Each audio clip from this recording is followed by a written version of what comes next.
Hello, welcome to Cinema Savvy, and we are back with arguably the biggest movie of the summer season, if we're even counting now as the summer season.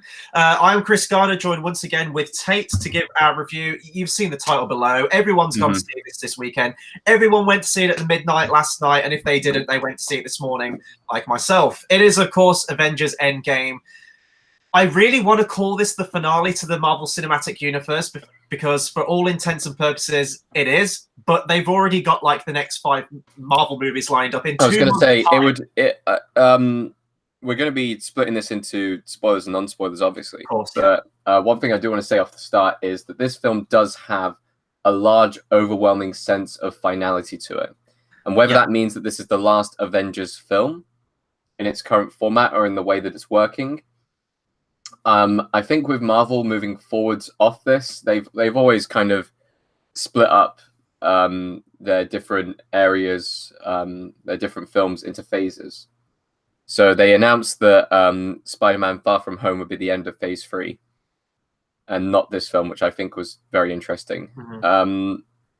But one thing I do want to note here is I would kind of call this the end of Phase 1. Yeah. To be honest, your first 10 to 11 years. They split it up in phases, but let's be honest here. If they're taking a new direction with the films from this point on, due to the events of this film, then really this has to be called the end of Phase 1, unless you're able to come up with a different word, which is over the top of the phases. Yeah. And I mean, it's mental. Like, is it July? I think we're getting Spider-Man: Far From Home. So the dust quite literally won't have settled after this movie, and we're already rolling out the following one. Before we get into the actual movie, I mean, you just said it a minute ago, we're going to be doing spoiler-free, which is actually going to be a very difficult section to talk about, and probably a very brief one, and we'll get to spoilers later on. But first, we need to talk about our actual experiences of going to see the movie. Yes. We should probably read through the IMDb first. Yes, let's do it. So this one's going to get a little bit interesting and confusing, much like the film itself. But Avengers Endgame. After the devastating events of Avengers Infinity War being the Avengers and their allies must be willing to sacrifice all in an attempt to defeat the most powerful being in the universe, Thanos, before his blitz of devastation and ruin puts an end to the universe. Back to the Endgame one. The universe is in ruins. With the help of the remaining allies, the Avengers assemble one more time to undo Thanos' actions and restore order to the universe. If we're talking about atmosphere going in, so I was able to see it midnight screening. I saw Infinity War beforehand as well, so it was a double bill, and it was a really good crowd. It was a very similar experience, actually, to when we went to go see The Last Jedi. So there was a lot of kind of reactions from the crowd. There was a lot of like laughter when the laughing moments were there. Like you could hear gasps and stuff like that from both films. Even though people had obviously seen Infinity War before, it felt like it was watching it again. Maybe not for the first time, but for the second time maybe, and just taking it all in and experiencing it again, which was really, really good. And I quite like the format now of going back and seeing the previous film before going into the film we're about to watch. It's very good if you can get the chance to go do that in a cinema.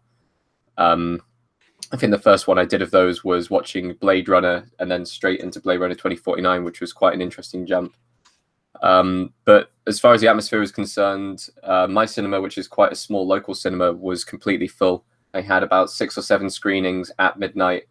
They had to actually create 2 new screenings on the day, whether they knew that was going to be the case, and they just kind of didn't announce it until last minute just to see if people would come in and buy the tickets on the day or anything like that. But they had 5 screenings in the end, which were completely filled up, and all of the others were about 95% capacity. So about 2,000 or 3,000 people cramming into this small cinema at midnight. The queues were absolutely just beyond... I've never seen anything like it in my cinema. It was crazy. I asked because my local cinema also has a Costa attached to it as well, and I'm good friends with the manager of the Costa there, and he worked the midnight last night, and also came in this morning as well. The guys had like 3 hours sleep. He looked like death warmed up when he walked in. He says last night they had 1,500 people there. Now I didn't have tickets booked for the midnight, but it got to about, I want to say about 8:30 in the PM last night. And then there was this pang in me going, should I try and head to the midnight? Should I try and just get to the midnight tonight to watch it? But then when I realized the sheer volume of people there, I thought I'm just going to go in the morning. And because of the sheer volume of, you know, demand for people to go and see this movie, and this is the first time I've known my local cinema do this. I don't even think they did it for Force Awakens when that came out, which is the only movie I can think of that's anywhere close to the amount of hype that this movie is. They opened the cinema 3 hours earlier, and they opened it at 8 o'clock today with a really, really early showing. So that's what I went to. I was initially told that only 2 to 5 people had booked tickets for it, and the cinema was half full when I got in there. As soon as my screening finished and I walked out, the queue was out the door. So I don't think, if you haven't got your tickets booked already for tonight, I don't think anyone's going to stand a chance. This opening weekend is going to be absolutely mental, as far as the amount of money they're going to take in. We've all been saying beforehand whether it will break any box office records. Will it catch up to Titanic? Will it catch up to Avatar? Will it catch up to Infinity War? It'll catch up to Infinity War. It will. We all know it's going to catch up to Infinity War. The question is, how far can it go? And it's very interesting. One of the things I noted down while sat in my screening, it was so many different genres and walks of life of people going in to see it. I saw old people going into the screening. I saw families going in. A lot of people my age, a lot of people who are a little bit older, talking like 50s, 60s and stuff like that. It's crazy. It's a film which has gone to every single age group and every single walk of life. And because of that, I feel like it could actually do heavy amounts of damage at the box office. I think it'll break some records. Who knows what records it's going to break, but it will break some records, probably for fastest selling tickets. I know that it crashed Fandango's website for pre-sale in America. But it's absolutely mental, the amount of hype that was going into this film, and the fact that they didn't reveal much from the trailers. We're all speculating going into the screening. We were all kind of guessing, oh, who's going to make it out alive? What's the plot going to be? How's it going to work? And stuff like that. And I'm going to go ahead and say off the bat, it wasn't exactly what I expected. I don't think anyone could have predicted exactly how it went. But overall, it was an enjoyable experience. And I know that this is where it gets a little bit difficult, because a lot of people go into things with hype and carry on that hype. If they enjoy it even the slightest bit, they'll enjoy it a lot. I'm reasonably level-headed with my films, and I'm going to go ahead and immediately say off the bat that Infinity War was a better film than this film. Yeah. I'm willing to even say by quite a bit as well. I agree, and I'm always worried for some reason, because you and George always tend to see the movie before me, not always, but some with these big ones, and then you're kind of waiting for my opinion on it last. And I've been revered throughout the years, even when I was at school, as the guy who likes nothing. That was the title that was given to me. I've often been very nitpicky, very harsh with movies. And it always tends to be on these big, like, event tentpole movies where I will go against the grain and maybe not like it as much as everyone else is. And I feel like this is going to be an example of that too. Now, don't get me wrong, and don't start downvoting. I didn't hate this movie by any stretch of the imagination. I still think it's a very, very solid film, a very enjoyable film, and we're not going to get into spoilers or anything, but a very fitting end to that first 10 to 11 year block of characters and storylines that have been set up. The Russo brothers have proven themselves time and time again to be easily the most competent directors in the entire Marvel Cinematic Universe. You know, with Winter Soldier, which for the longest time was a lot of people's favorite Marvel movie and completely turned me around on the character of Captain America, who I was very lukewarm with at the beginning.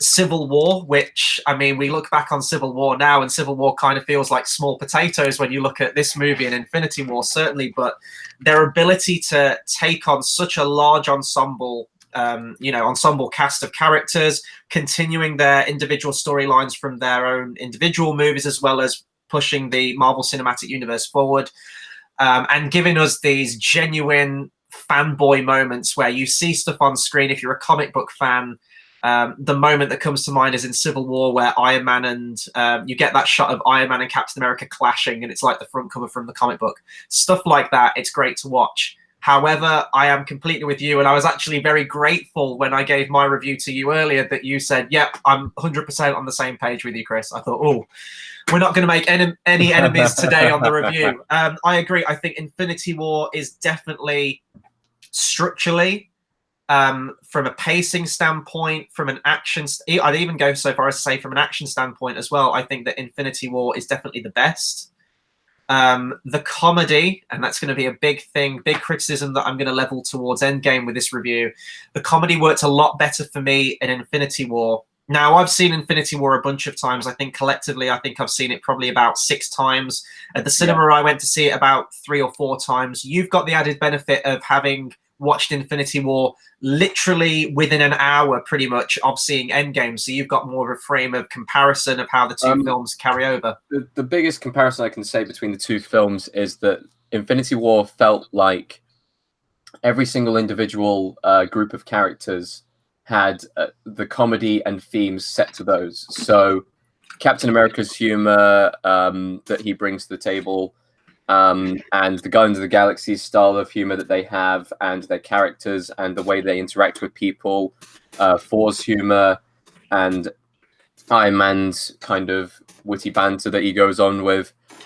It all felt like it was almost directed by the people who directed their original films and took them in those directions. Mm-hmm. It felt like the humor from those characters felt genuine to themselves. It didn't feel like they were crossing genres, didn't feel like they were outlandishly going anywhere. And I'd say that the humor with Thor was coming from the first Avengers film, and a little bit of Taika Waititi's from Thor Ragnarok. One thing I will say about this film is they take a more Ragnarok standpoint on the entire film. Definitely. And I don't know whether it's Taika Waititi's influence within that kind of canon or whether he spoke to the Russo brothers about it or anything like that. But this film, for being the Endgame, being this kind of end of all hope is lost kind of style of film, which they go for from the very, very offset, it felt like they almost threw in 1 or 2 too many jokes. And there's some of the jokes didn't land as well, which doesn't help the case of the humor not really fitting the theme of the film. And when you watch Infinity War, the characters and the humor match perfectly. The characters and the humor in this film do not match perfectly. I'm not sure what it is, but there's something that just feels completely off about the film in that sense. And it's the only thing that I can really blame it down to is the fact that this is an event film. I know that Infinity War was an event film as well, but it felt more like a Marvel in-universe event film. This one's expanded. This one feels like it's just a generalized cinematic event. Like, whether it be Marvel, whether it be DC, whatever's happening, it felt like a cinema event, and they didn't focus as much on the characters. And for me, that's where this film is lacking. Yeah. Every other department, this film has it absolutely spot on and gets it almost perfect. But the characters and the character moments is where it is lacking in this film. Now, don't get me wrong, there are some, and I mean, we spoke briefly, as soon as I got out the cinema, I called you up straight away so we could chat a little bit about the film. There are some character moments that genuinely do work in this stuff. The stuff that they do with Tony Stark's character towards the beginning of the film, and Hawkeye as well, that I really appreciated and really, really enjoyed. To me, where this movie failed when compared to Infinity War. Now, don't get me wrong, there were some jokes that fell flat for me in Infinity War, mostly surrounding the whole Bruce Banner Hulk storyline. But I was hoping that was going to come into the fold in this movie. I think originally Hulk was meant to burst out of the Hulkbuster at the end of Infinity War. Maybe some quick rewrites here or restructure in order to get Hulk in this movie in a more prominent fashion. To me, it's a question of tone, though. I thought Infinity War did a better job of towing the line between being a serious film. I mean, when you get to that ending in Infinity War, like every time I watch it, it's just absolute chills. The Russo brothers nailed the ending and the tone of that ending, and the humor felt much more. I'm trying to think of the word I'm looking for. It integrated into the movie a lot better. With this one, in my opinion, with Endgame, they should have gone full blown serious in this one. Maybe not to like a Zack Snyder degree. Look, you can have serious films with comedic tones. Exactly. Yeah. That is something that you can definitely have in any genre of film. Like you can always cross genres without making it too cheesy. Cheesy, like cheesy, and hokey are the two words that come to mind with the jokes surrounding this movie. There are some very in particular ones, including one current pop culture reference to a game that may or may not be popular right now, which seems to happen in every single film right now. And you didn't have that in the first film. You didn't have anything that could have gone and immediately dated the film to a year. With like the first film, you had some references which could date it to a decade or a period of time, but not to a specific year. That's how crazy this film got with its kind of timestamps at points. Most of the jokes that didn't work for me in this movie, I'm going to say just straight up didn't work for me, and really made me not hate this movie, but significantly mark it down when compared to a lot of the other Marvel Cinematic Universe movies, including Infinity War. Specifically, the storylines revolving around the characters of Thor and Hulk really didn't work for me in this movie. And we were discussing, and we can't get into specifics with it, we were kind of brainstorming how we could take that same concept of what they were trying to do with Thor and spin it in a way in which it fit a much more dark, not a darker tone, I don't want to keep saying darker, but a more somber tone, which is what I feel like this movie should have been. Yes, you can still have your triumphant moments when you get towards the end or throughout the movie, but you've got to nail those characters. And when you're playing everything for laughs, and they're jokes as well that to me overstay their welcome. They keep riffing on the same punchline constantly throughout, and that really they're jokes in moments where it should be a little bit more serious. And Marvel movies have done this all the time. We've talked. Thor Ragnarok to me is still the biggest offender of this. Yeah. Where there are some movies that should just be a bit more serious than other Marvel movies. Ant-Man, you can have your funny one-liners, you can have your gags, but Thor Ragnarok, when his homeworld is destroyed and you're still playing it up for laughs, it's just, you need to pick and choose where you drop your jokes in there. And I don't think this movie did an effective job with that. And I don't want to harp on it too much, but that was a big factor in this one as to why I didn't like it as much as I was hoping to. Other criticisms I could have with this movie, I do think that towards the beginning of the movie, the pacing was very slow.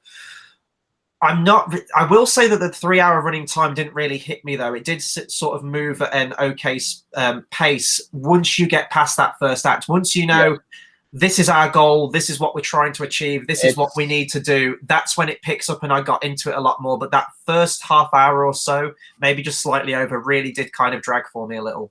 It is a film with 3 clearly defined acts. Very, very clearly defined acts. Which makes it a lot easier to kind of discuss it when we break down into spoilers, because we can just go through the 3 acts in itself. I want to shed some positives into this film, because for the original cast, apart from Thor and Hulk, the original cast of the Avengers all were fantastic. This is their movie. This is their movie. Yeah. And we were discussing this beforehand, and you were saying that the first movie was Thanos' movie. This is the Avengers movie.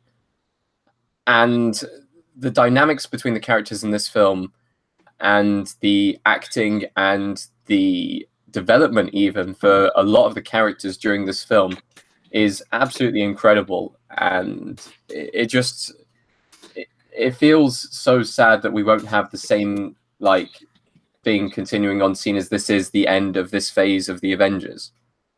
But it's really, really good that we could see all of them portraying those characters in that way, continuing on for that one last kind of rodeo styled film. I want to also give interesting credit some of the characters have a lot more to do with the plot than you would have thought of in the first place. And to those characters, I won't name them yet because that may be a spoiler. Seeing as they literally revealed nothing about the film, it makes it very difficult to talk about this. But for those characters who were still alive after the snap, who had a lot of influence on the story, excellent job with the writing for actually making them feel more like bigger characters, seeing as they seem to have always been in the shadow of other characters, yet in this film they really shone. Yeah, totally. And I mean, there are still, you do still get those moments of spectacle as well, like all the moments you expect this movie to hit. I can't go into specific spoilers, but there is a shot towards the end of the movie where the camera pulls back and you get a reveal. And it's moments like that where I do sit back and go, you look at the humble beginnings of Iron Man 1 in 2008, when they were kind of finding their footing and they had this like dream of this Avengers initiative. And you look at in 2012 when the Avengers came out and you thought, this is the biggest movie ever. We've got 6 characters together.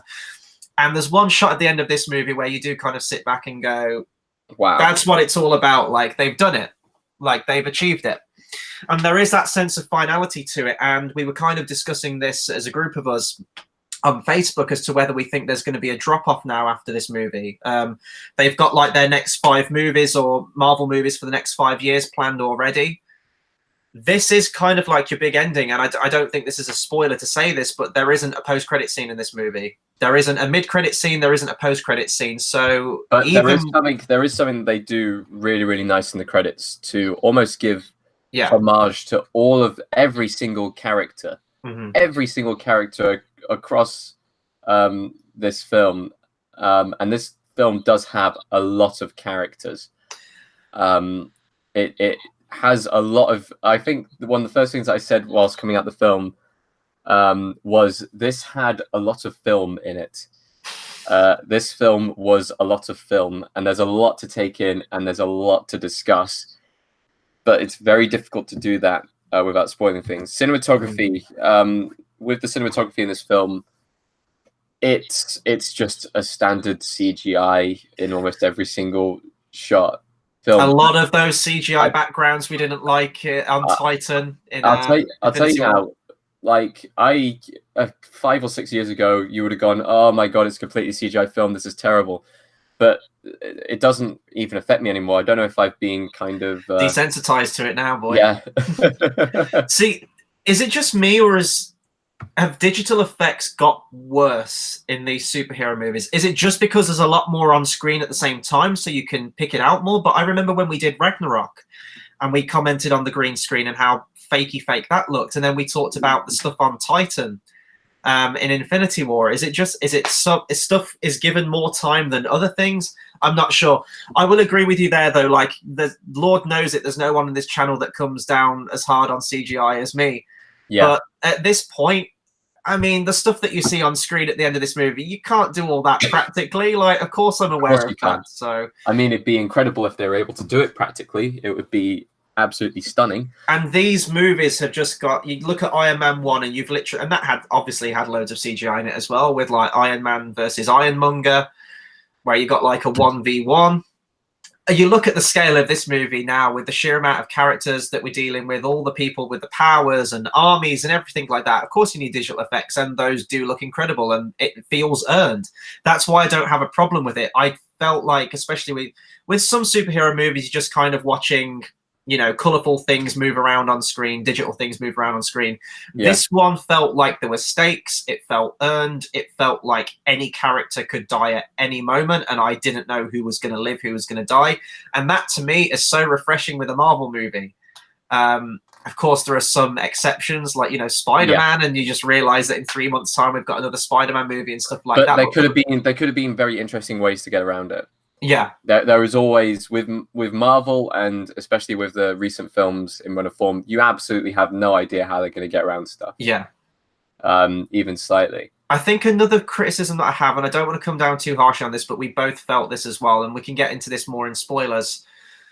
This movie hits all of the beats. It's a very, I'm going to use the word safe. It's a very safe movie. Yes. Now, we were both discussing this. Do we think this movie was a tad too safe? This movie was extremely safe. This movie was possibly one of the safest routes it could have taken during film, and that isn't a spoiler. Like, it's not Game of Thrones, and I realized this whilst watching the film. I was coming up with all of these predictions for like every single character in the MCU dying, and maybe there being one or two taking a stand, and then somehow being able to recover some, if any. I mean, we were discussing it last year, whether it would be various different theories and stuff like that for how they would get around this issue of Thanos deleting half the universe. And we don't want to say specifically how many people do die and how many people don't die. Because of that, by saying that this film is safe is to say that it isn't the Red Wedding in Game of Thrones. No. There is going to be a future to the Marvel Cinematic Universe. Don't worry. It's not just Spider-Man on his own. And of course, Nick Fury as his now assistant, as the two people, as the members of every single thing. No, it isn't like that. Would I have wanted them to take a couple of more risks? Sure, why not? Because everyone knows that I love a bittersweet ending. I absolutely adore bittersweet endings. And they could have gone very, very bitter with this one. And I think another reason as well is why I prefer Infinity War. When that ending hits, Infinity War went places that I mean, I guess we all expected that it was going to happen, but the impact of the snap was absolutely phenomenal. And even when rewatching it in the cinema yesterday, even when the snap happened, everything's dead silent. You can't hear anyone breathing in the cinema. You can't hear anyone squeaking in their chairs. Everyone's just dead silent still and just taking it all in. And I remember the first time watching that, being in that cinema, everyone gasping, and then suddenly everyone's just like not wanting to move, not wanting to blink, just absolutely the amount of control the Russo brothers managed to bring to the screen there. And the thing is as well with that moment, if you're at all familiar with the storyline, you know, being a two-parter, you know that's where it's going to end, you know it's going to happen. But even though you know it's going to happen, that moment still hits you really hard. As a comic book fan, as a fan of these characters, like, unquestionably, that moment is immense. And I don't know if that's like, we've had someone in the comments saying that, you know, he sees both parts. Brinsley says that he sees it as one long story. So, of course, like, the middle part of your movie, essentially where the curtain comes down and the intermission happens, if you're watching this as like one massive long film, that needs to be the most impactful moment where all the characters are in dire straits. So it hits those beats of a story. But being the kind of the final one in the MCU, I really want to call this the final entry in the MCU. And maybe it should be. I don't know. But it feels like they could have taken more chances. I think we should probably round it off here before getting into spoilers. Yes. One very quick thing I will say is the music in this film was heard. It was well heard. There was some callbacks and some music reused from Infinity War. The best one still, I'd say, from Avengers Infinity War, best piece of music was Even for You. And that was repeated in this film. I love Alan Silvestri. He's one of my favorite composers, and interestingly enough, we also get some reprises of Captain America's theme from the original movie, which was also composed by Alan Silvestri. And I guess I can't go into specifics, although it's been theorized a lot from the trailers, but it hasn't been specifically said in the trailers. Alan Silvestri also did do the music for a particular time travel trilogy called Back to the Future, and there were a lot of elements in the orchestration that very much reminded me of that. A lot of the sort of like whimsical, mysterious tone to it, which I liked. But yeah, music-wise, final thoughts on the movie. Everyone's already probably gone to see this movie, let's be honest. It's going to be the biggest movie of not just this week, of this month. As you said, Tate, like, it's absolutely stupid. Anyone trying to compete with this movie, it's going to make a whole lot of money. And, you know, despite my criticisms, I don't like it as much as Infinity War. I probably don't like it as much as stuff like Civil War or even Winter Soldier, in my opinion. It's a very good movie, still a very good time at the cinema. See it on the biggest screen that you can. You're going to be surrounded by all the fans in there.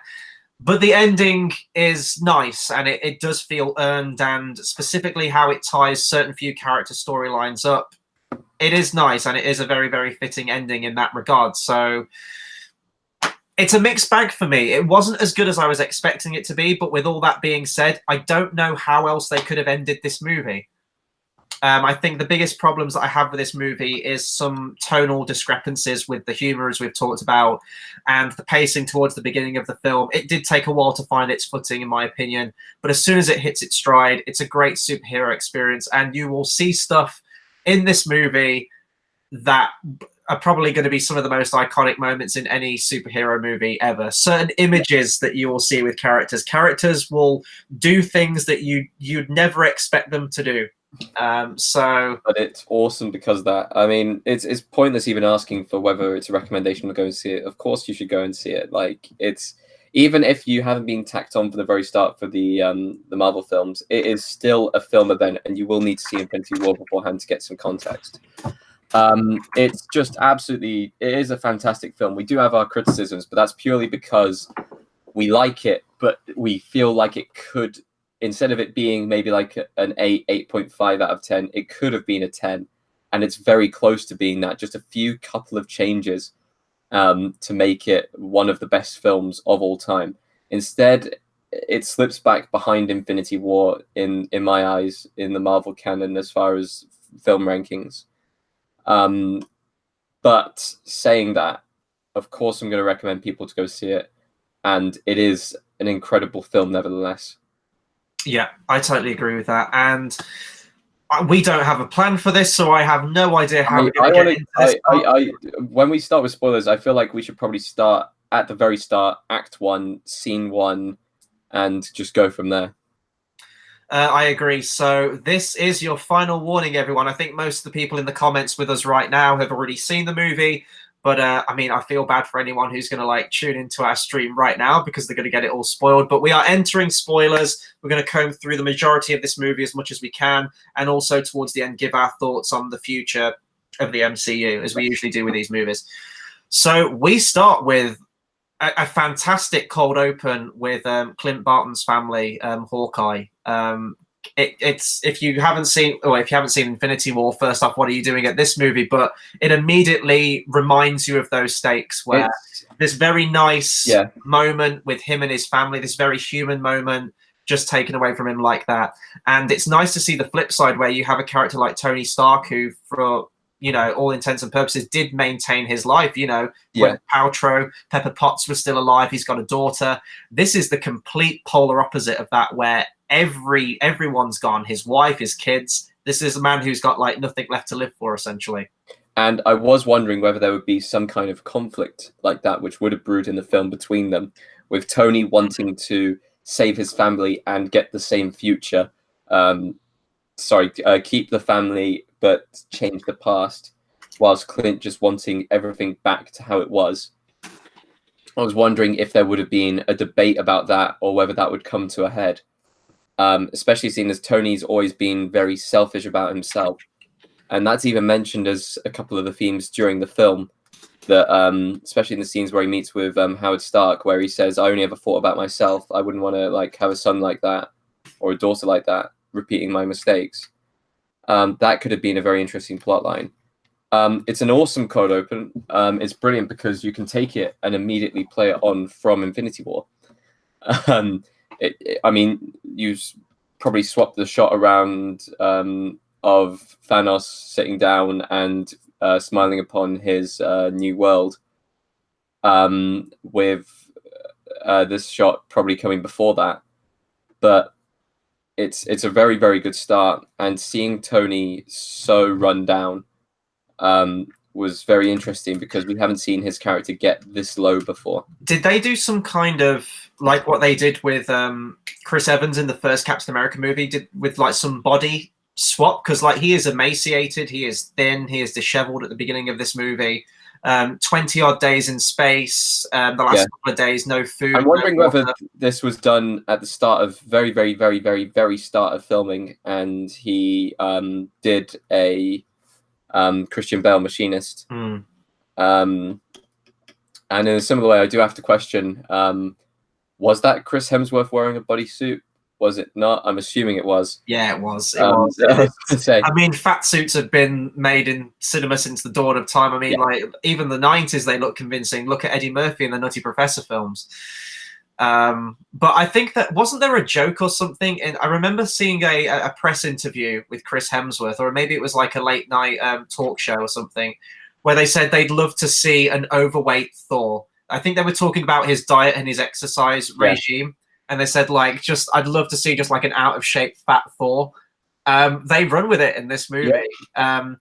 And here's the thing, like, you do have that Clint Barton stuff, which is very serious. You have Tony, which I love that family dynamic that he had. And the chemistry that he's had with Pepper Potts throughout this movie has always been one of the best. It was one of the only lasting relationships, I think. I mean, you had like Liv Tyler and Incredible Hulk. Only lasting relationship. Yeah, I mean, Natalie Portman, just boom, we don't want her in the movies anymore. Nothing lasts in these movies. I would have liked to have seen maybe more. You mentioned there about a tension between Hawkeye and Thor and Iron Man, because Iron Man got to keep his family. It's never really developed in that way. Brinsley in the comments says, I thought Tony would have to lose his daughter in order to get everyone else back. That is kind of set up that need to maintain what he's got. When the concept of time travel is introduced into the movie, he wants to change the past and bring everyone back, but specifically he wants to preserve the last 5 years that he's had, because the problem is with that, and I feel like the ramifications of that could be the fact that, for starters, you've got people who have been dealing with 5 years of loss. You've got people who you don't know whether people have committed suicide over those 5 years because they've lost a loved one, or what they've done in the state of that. We see those memorials as well, like with all the list of the missing. Tony's still being ridiculously selfish in this situation. And I feel like maybe he should have sacrificed more. Maybe he should have like gone further. But it's one of those kind of difficult situations with time travel movies and stuff like that, trying to figure out the timeline, trying to figure out how things work and stuff like that. And I do like the fact that Ant-Man was the character I was talking about, who was given a larger role in this film and who actually played it really, really well. He had some incredible serious moments. He had some, probably the humor that actually landed. He probably was the one who brought that forward, especially with the mentioning of time heists and stuff like that, to go and get back the stones. But really, I don't quite yet comprehend the ramifications of what took place during the entire kind of where everyone's at the end now, what's going to happen in the future. It's very difficult to even wrap your head around it. This film is such a mindfuck. It's unbelievable. It almost feels, the impression that I got towards the end, now we know that Marvel's going to continue in some vein or another. We've got the Disney shows. They're doing a Loki TV series, a Scarlet Witch series. That was confirmed last year, I believe, not long after Infinity War came out, which then made me go, well, Loki died in Infinity War, so now clearly he's going to come back, unfortunately. But it feels like Disney are kind of hedging their bets a little bit. They've kind of played this off as the final one, almost if we do some more movies and they don't work out, at least we've got this big ending. That's how it felt like to me, a little bit. Like, even they don't know. There isn't any... We were theorizing what the post-credit scene would be, and I kept thinking, well, how do you go bigger than Thanos? And the only answer to that is Galactus. Now they've got Fantastic Four back. I thought we're going to repeat the end credit scene to Avengers, where we're going to get this even bigger guy who's going to turn to the camera and say something menacing and set up for the next 10 years of movies. But you don't get anything like that. I want to talk about another character. So we talked about Fat Thor and how we both had problems with that. Yeah. I also really disliked what they did with Bruce Banner / the Hulk. Because to me, there was no Hulk in this movie, really. Yes, he's green. They do this weird thing now where in the 5 years, Bruce Banner's learned to live with the Hulk as one combined unit. So he's big hulking green guy, but he doesn't have the deep voice. He doesn't speak, very, in one word sentences. He is the same mind as Bruce Banner, but the brawn of the Hulk collective at the same time. And I hate that, because that takes away so much of the Hulk character to me. And something that I think, honestly, they haven't patched in since the first Avengers movie. And I actually really like the Incredible Hulk movie that came out in 2008 because it went into the character. I love that duality to the character, that Dr. Jekyll, Mr. Hyde quality. And I even didn't like that in the first Avengers film where he says, like, I'm always angry. And he turns into the Hulk. I'm like, no, that is, you're specifically taking away the antithesis of what that character is. Yeah. So to just see him now constantly as the Hulk, normal voice, no rage mode, I still feel like we got cheaped on seeing the Hulk in this movie. I wanted to see like that Hulk rage mode that we got in the first Avengers film where he's tearing Chitauri ships apart, jumping from rooftop to rooftop. He's played for laughs again a lot in this movie. I didn't care for what they did with the Hulk in this movie.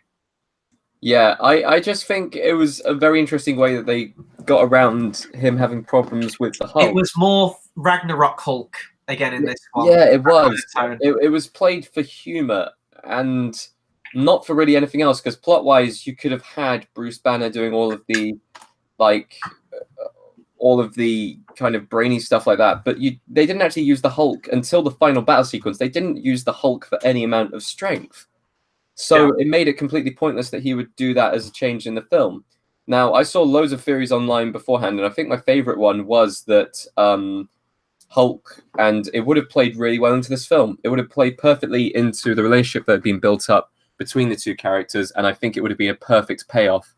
Hulk and Black Widow go to Vormir instead of Hawkeye and Black Widow, and that would have played off so much better.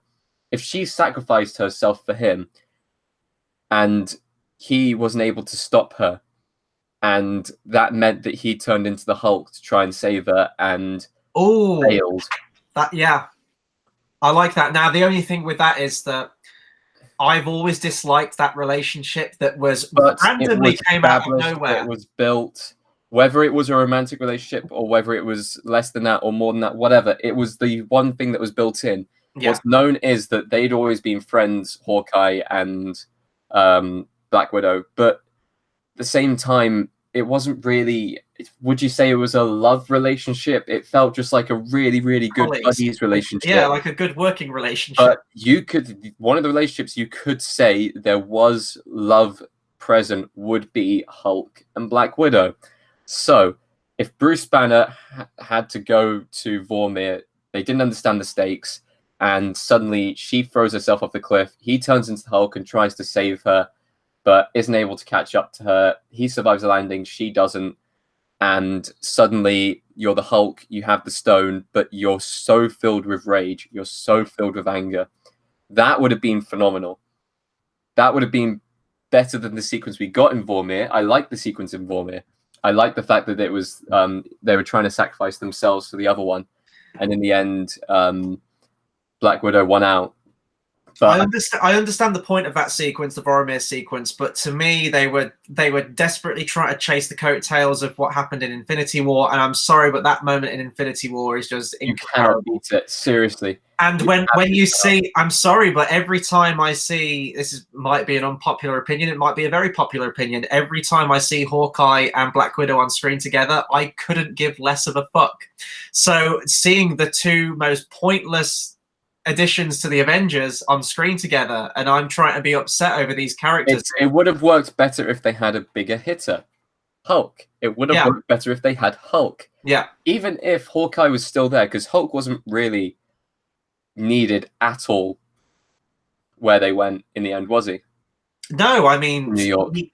As soon as that moment happens, he grabs the Iron Man Infinity Gauntlet, and that's kind of it. And then it's like a relay race, and that's it. He was used to go and get the Time Stone, but let's be honest here, anyone could have gone and got the Time Stone. You mean Hulk? Sorry, Hulk. Yeah. Oh yeah. I mean, anyone could have got the Time Stone. Absolutely. The only reason why they had it was because it would be a Bruce Banner out of Hulk experience, separating the souls. Mm-hmm. But honestly, it's. And isn't the soul to do with looking inward and discovering who you are? That completely plays into Bruce Banner and Hulk's character. That's the antithesis of his character. Maybe deciding that, originally he was these two separate entities. He's somehow learnt the power to live with Hulk, but keep his mind. I don't know if they explain how he managed to do that, but somehow he managed to do it. Maybe in that moment with the Soul Stone, that was it. That was like, no, I know who I am. I am this ball of rage that is the Hulk. I like that, actually. This is what I mean. Like a few couple of rewrites here and there. Tiny little rewrites. You're keeping the same beats of the movie. You can keep with Thor. We talked about. You can keep that concept that he's like really depressed and everything like that, but don't play it for laughs and have like this fat beer gut and everything like that. Have him go into like, self-exile or something like that, or like a man of the land. It was good how they got Gamora back. Now, at the same time, I'm in two minds here. I think she should have died at the hands of Thanos for a second time. Or she should have died saying, this isn't my universe, this isn't where I should be.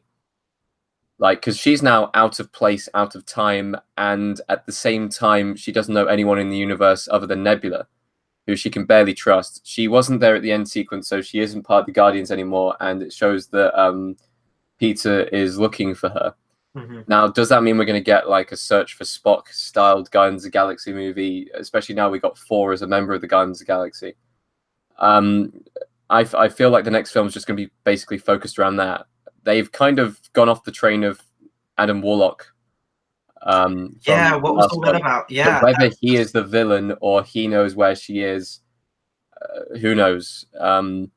But it's unusual where they've put the different characters in place at the end of this film.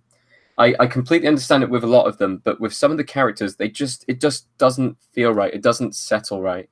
For example, Valkyrie becoming the new leader of New Asgard. Does that make her the new Thor? What's happening here? Or the new Odin? With Sam becoming the new Captain America. I completely don't agree with that, and we spoke about this beforehand. Like, that should have been Bucky. Yeah.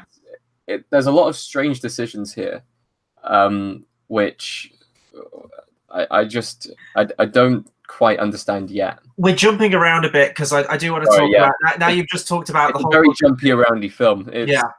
I'll go with this whole Bucky thing, and then we'll cycle back to it at the end when we talk about the ending with Captain America. Oh, hell yeah. I knew they were setting it up. Well, I mean, obviously, like, he pitches it to him. He says, like, try the shield on, Falcon. Like, give it a go. Yeah. And I just kept thinking, like, no, this needs to be Bucky. But would this be really awkward if he says to Falcon, like, oh, yeah, the shield. Go and pass it to Bucky. And then Falcon's like, oh. That would have been hilarious. Just like, straight up, just like, go on, try it on.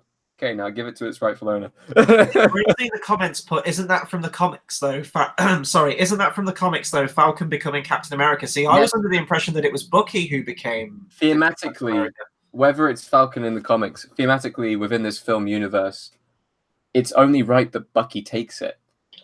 You've got the element that he's from the same time period as well. You've got that kind of element. Used up as well. He's been trained to fight in that same way. Falcon's gimmick at the moment is that he has a flight suit and he can use robots and tech to help him out. And he's got guns, hasn't he? Or he's got the joysticks with the wings. How's he going to fight with a shield? Bucky has a fucking strong arm, and that could have worked really well with the shield. Like, shield on the arm, which doesn't have the metal hand on. Use the metal hand to punch stuff. Guy's unprotected. Like, Falcon's flying around in the air. Like, he does no ground combat at all. So whether it's meant to be based off the comics in that sense or something like that, thematically within the film universe, it feels only right that Bucky would have that kind of redemption from being on the American side, then being against them, and now suddenly becoming Captain America. Whether... I don't know even if we would say whether Falcon has earned it or not, because I don't really feel he has had as much of an impact as Bucky. Do you think Bucky should have stood at the side of the bench as well? I think the final moments with Cap. I think so, because he is his longest friend, whether he is his current ally or not in that sense. I want to go ahead and say that final moment with Cap was beautiful. Yeah. Those final moments. The park bench, the ending with him ending up with Peggy. Just, you couldn't have asked for a better way to end the film, I'll be honest. When he said, when we get old Cap and Falcon says, "Are you going to tell me anything about her?" And he goes, "No, I don't think I will." I thought now they could make this really bittersweet, and I'm not okay with this, where he never got with Peggy, but he just found someone else, found love, and made life out of it. I think the ending would have worked either way. He could have been dancing with Peggy, or he could have just left it there and just said, "I'm not going to tell you." And we all, because let's be honest here, everyone in the cinema immediately assumed, "Oh, he finally got with Peggy then." It would have been a nice kind of ending of not really telling the audience, but the audience knows. That would have been really stunning if they were able to pull that off. But as far as characters concerned, Cap has the best moments in this film by a long way. Oh god, yeah, this is Cap's and Iron Man's movie, unquestionably, but easily all of Cap's stuff. The best moment. I mean, if we go straight into what was the best moment of this film, we're both going to say exactly the same thing, aren't we? Yeah, the very final scene. Oh no! That was. No. We're talking about. Are we talking about spectacle or emotion? Because it's very different. Spectacle. I'll tell you now. Yeah. Everyone in the cinema fucking gasped. I heard a couple of claps when he got the hammer. Yeah. Holy shit. That was one of those moments where you just go, wow. Wow. There were two moments in the movie specifically to do with spectacle, which I didn't see coming and which really surprised me. The first was Thanos getting decapitated within the first 10 minutes of the movie. Really didn't see that coming. And the second was that moment there.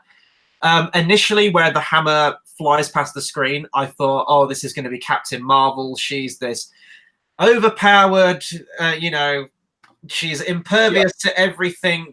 Prolific character, she's going to be the one who's worthy to wield the hammer. But when it went to Cap, nice continuation of that moment where he just shifts the hammer in Age of Ultron, where they're all trying to lift the hammer like Excalibur. Yeah. And then just to see him fighting with that hammer, it was amazing. And like swinging it around and like hurling himself forward. It's everything you want. It's literally almost, and this is a good way, by the way. This is like a 13-year-old boy like writing the script for this thing, who's a comic book fan. Yeah, and then Cap fights with Thor's hammer and smacks Thanos. It's literally that. But it's great. That's what you go to. As far as spectacle-wise, that is for me the biggest moment of the film, and I would put that down as one of the best moments in the Marvel Cinematic Universe. That's the same as the start of the airport fight scene where they're just facing off. They start running towards each other. That moment right there, that and him tightening up the shield, if that had led to something a little bit more, oh my god. So we talked about this, like we kept thinking, Cap's not, you thought like Iron Man was going to die, maybe Thor was going to die, they were just going to kill, it was going to be like a Shakespearean tragedy at the end, Cap was going to die. If they were going to do that moment, the bit where Thanos was just pummeling Captain America into the ground, the shield was broken. First off, that spear that he's got, I thought... It's not a spear, it is like Darth Maul's lightsaber. Yeah. It's a dual-edged sword. I was trying to think of the name of the metal of Captain America's shield there. I was going like unobtainium, adamantium, vibranium. There we go. Yeah. I thought that was meant to be like the strongest materials. So would just an arbitrary metal spear wielded by Thanos do any kind of damage? I feel like maybe it's made from vibranium. You never know. What matters is that iconic image, though, of the broken shield. Yeah. And when Cap is... I love stuff like this in superhero movies. And the Sam Raimi Spider-Man trilogy did this so well, where that hero has nothing left to... Like, they've been pulled into the ground, but they find a way to get back up on their feet. It's like all the greatest moments in all the Rocky films where there's just that spirit, that drive to get back up. And I want to say back to the flashback in Age of Ultron, which did kind of come true, because you have the Chitauri... flying through wormholes and stuff like that on Earth, Cap's shield's broken, and Cap saying, "You could have saved us." That is the ending of the film. Yeah. That is the ending of... It's just like, how good were they to kind of draw that in that close to what actually happened? Brinsley's just commented, "I can do this all day." Love that line. Lovely moment there. So this is the most nitpickiest thing I'm going to say about this movie. And it was a cool moment. The bit where the portal opens up, Doctor Strange steps out, you've got Spider-Man and everyone. Well, actually, I think Black Panther is the first one to step through first, isn't he? With his sister and his army and everything like that. When they're all lined up and ready to do battle with Thanos, Captain America gives the battle speech, "Avengers, assemble." I'm like, they've already assembled, haven't they? Shouldn't it be Right. Avengers Attack? Like it should have been Avengers with me or something like that, or something even better like Wakanda Forever. yeah, we repeat that, don't we? They do. Well, no, they do the Ibombe. That part, which No, is cool. he should have just gone full on black. Wakanda Forever. You have another girl power moment in the movie, like Infinity War, but ramped up with even more characters. A big thing that I do want to talk about, though, Brie Larson as Captain Marvel. I still hate the character. I still think she's infinitely boring. I think she was okay in this film, to be honest. But I'm glad that they didn't overuse her in this movie. That was my biggest fear since she was announced, since she was teased at the end of Infinity War. I thought, oh God, she's going to show up in the last 10 minutes of the movie. And when she flew through the ship, Thanos, I thought, this is it. My worst fear has come true. This is where she's going to be like the Eagles in Lord of the Rings and just sweep through and save the day in about 10 seconds. I do just want to go ahead and say she wasn't able to take on Thanos with one Infinity Stone that he was using at a time. Yeah. So it was quite a fun battle to actually see Thanos go up against Captain Marvel. Because we're all speculating before the film, oh, Captain Marvel will just beat him to a pulp. No.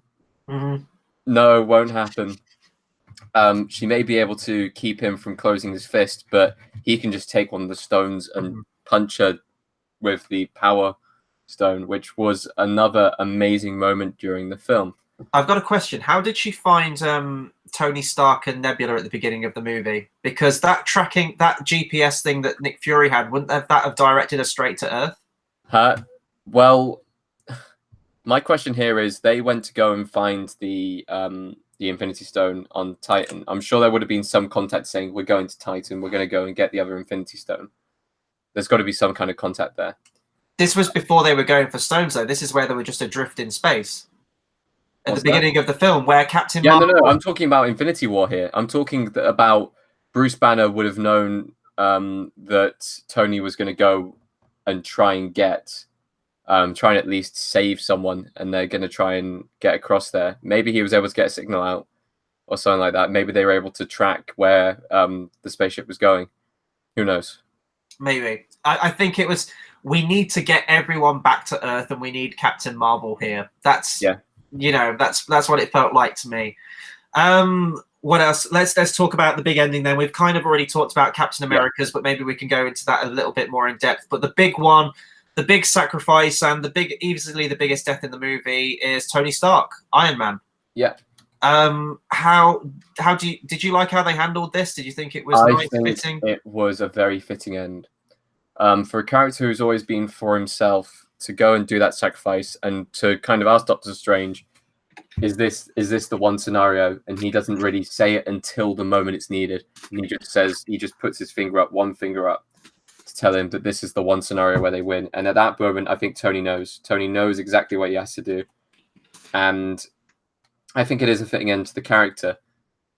He was the one who started off this universe, and he is the one who's almost closing off this phase. At the start of the film, if there was one of the big original members who was going to die, I was going to predict it would be Captain America.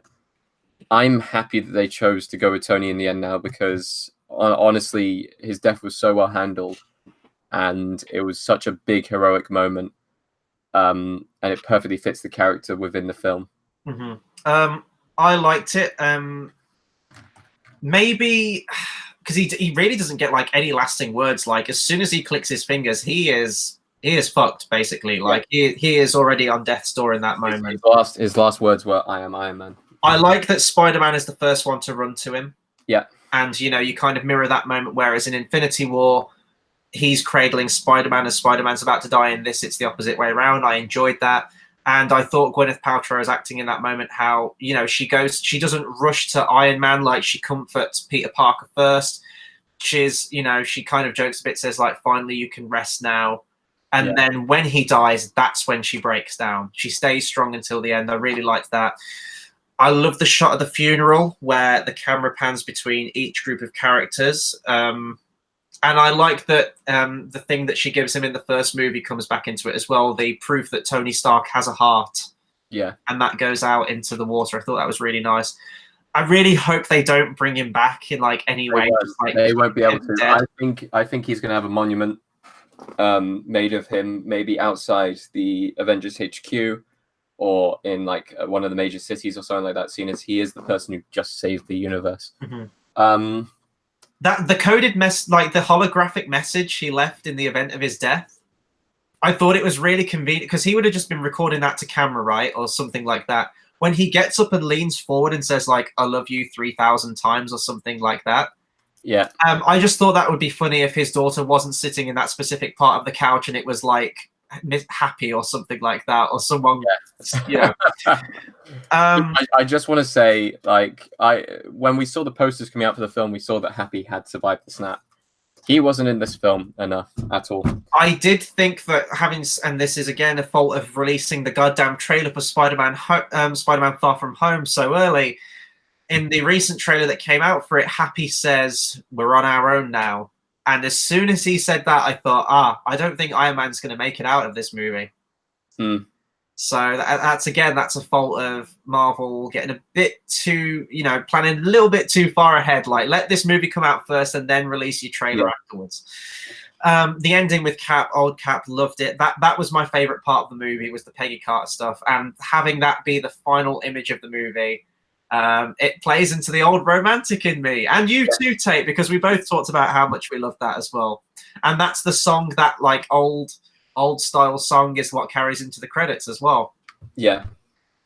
Now in the credits, like with all the characters that come up, they do something very interesting where the original lineup of characters, they do like an autograph of the actor and then the character's name coming up alongside it. I was watching that and thinking, does that mean all the old cast aren't returning now for the next one? I think that's just them signing off. We are done with the Avengers. So whether they all fade to black, don't they? The character like icon in the middle of the screen fade to black. Thor is going to be in Guardians of the Galaxy 3. Hulk will be in another film, probably. But Hawkeye, who knows if he's going to be in another film or whether he's just going to retire now. He's with his family. He's going to do that. Maybe he's training up his daughter to become the new Hawkeye. Maybe we get Hawkeye in a film that they have been planning for a while now. They've been planning to do a Black Widow film. So if that is still on the cards, then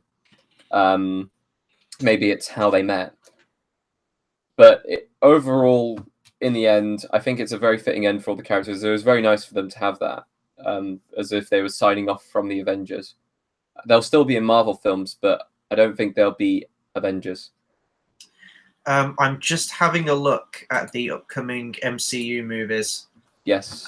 So if you want to stall for time just while I find this.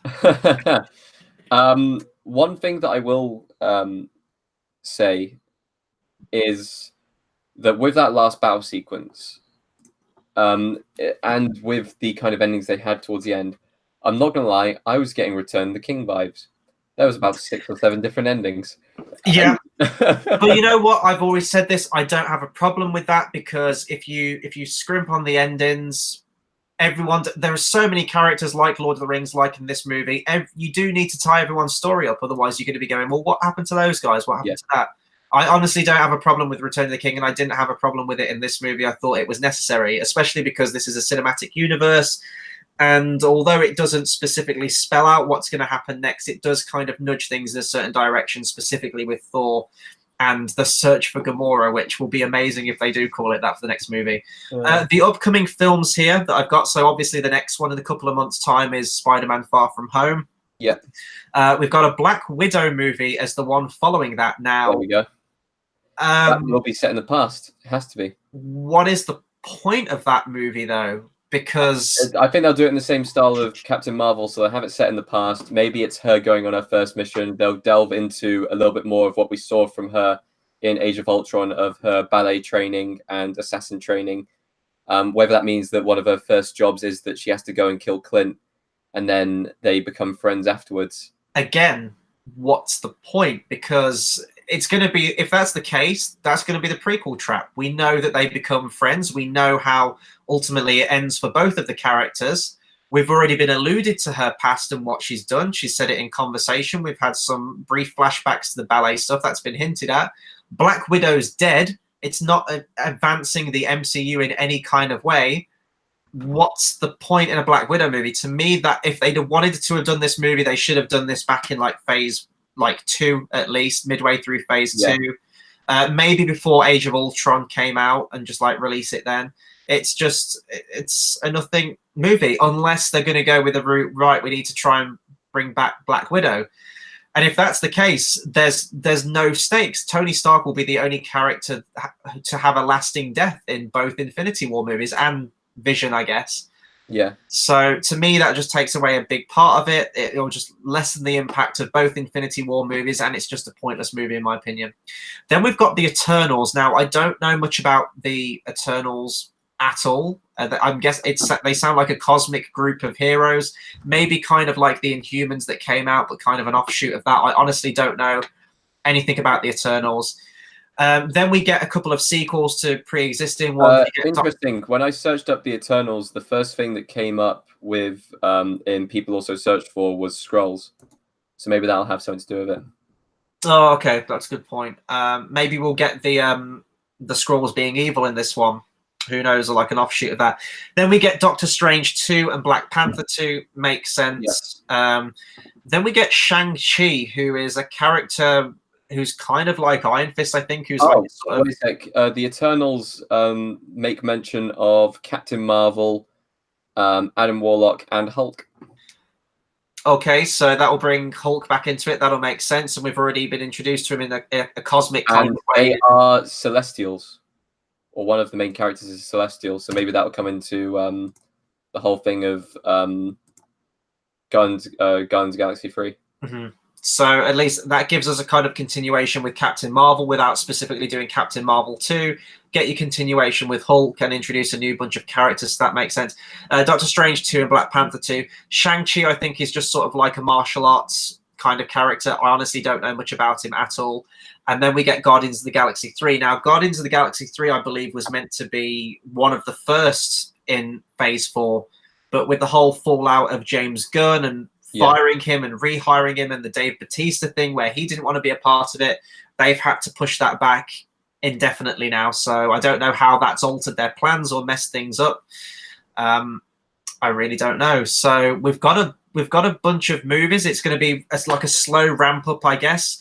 And I'm sure along the way, now that the whole Disney and Fox merge has gone through, we're going to be getting Fantastic Four. We're eventually going to be X-Men, maybe a couple of years after Dark Phoenix has died down and the memory of those, like the first class kind of X-Men movies has petered out a little bit.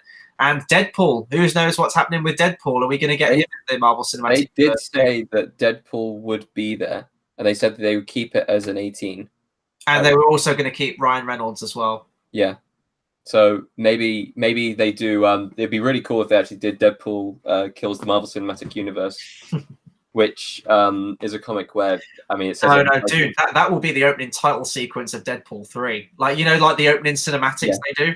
That'd be awesome. Like finally integrated into the MCU, and also it's fitting that Deadpool will be that character that's towed the line between his first appearance in, what was it, X-Men. Origins Wolverine as like the weird version of Deadpool, then they bring him back under Fox, and then he's been moved to Disney, and he's also apparently I want there to be meta jokes about him possibly being a Disney princess. And Pikachu. Yeah. Which will most likely be the case. Or there'll be like a Pikachu plushie in the movie somewhere. So here's the thing, like we say that this is a sense of finality, and I think for a lot of people it will be. I think this gives people the opportunity, if they want to jump ship now and they want to end it off on this and don't want to watch anymore, they're feel free to do that. But then whatever it moves into next, it is going to be like when your favorite lineup of Power Rangers changes, or where your generation of Pokemon ends. And you can clearly tell I'm a 90s kid by offering these comparisons. It's going to be different. It's going to have a different feel to it, but it has been 10 years. It's going to bring in a new audience of people that love comic book characters. Yeah. But you're still going to have some people continuing from the old ones to keep the current audience there. So they're not stopping anytime soon. This movie's going to make a ton of money. And as long as these superhero movies keep making over $1 billion, as Captain Marvel did, as this undoubtedly will, we're going to keep getting them. So I guess that'll do it for our review on Avengers Endgame. I think we've pretty much covered everything. I don't know how long this review is, but we've said everything. We've said everything. Go and check it out. I'm surprised, but I feel like we've missed out on so much on talking about the film because this film has so much film in it. Like, honestly, it does. Yeah, so like you're just going to have to go and see it for yourself. You probably already have. It's the biggest movie this week and will be for the next couple of weeks, undoubtedly. It's absolutely just like a popcorn shoveling big screen experience. See it on the biggest screen you can, whether you can get to IMAX 3D. I saw this in 2D. I'm not sure how it will go over in 3D. But if anyone has seen it in 3D or does see it in 3D, please do drop us a comment and let us know how it looks between the different formats. So I guess we're going to round off now. So that'll do it for our review on Avengers Endgame. Thank you to everyone in the comments. And what is our next movie review? I believe Tolkien is out next week. I'll definitely be at that. I'll be probably the only person going to see that movie because everyone else will still be going to see Endgame. Endgame, yeah. There'll be more trailer reaction videos and also an old favorite TV show, an old favorite original show of ours will be returning very, very shortly. Keep your eye out for that. Follow us on social media. Facebook and Twitter links are in the description down below. And also some new show ideas are very, very close on the horizon as well. Thank you to everyone, and we'll see you next time. Thanks for watching.